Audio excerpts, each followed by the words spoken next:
Public sector jobs have a reputation for being layoff-proof, but that's been proven untrue over the last 2 years, as thousands of government workers in the 9th District have lost their jobs. Hello, I'm Ron Wirtz, editor of the Fed Gazette, here to give you an overview of public sector job trends in the 9th District.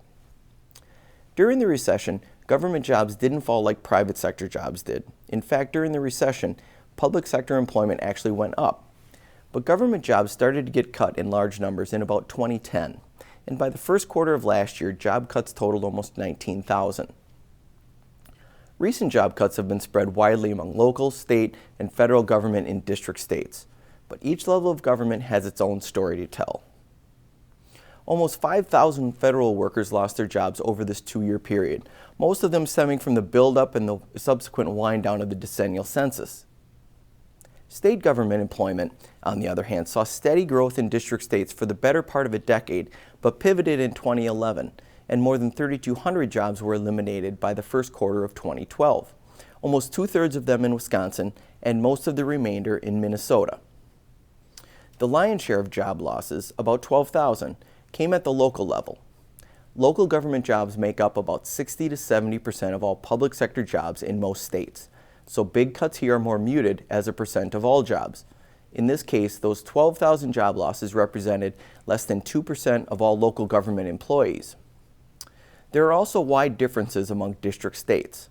During the Great Recession, public sector employment increased in many places thanks to the federal stimulus program, which shoveled tens of billions in funding to state and local governments to stave off further unemployment in the economy.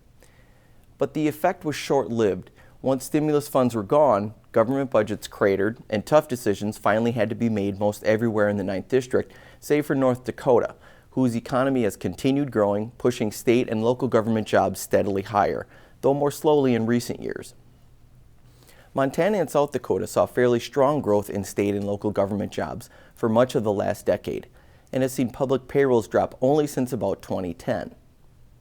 Government payrolls in Minnesota and Wisconsin are a more complex story. Local governments in these states have been shedding jobs for years, the result of fairly regular state budget deficits and slowly declining state aid to cities, counties, and school districts, as each state dealt with their own fiscal shortfalls in part by giving less aid to local governments.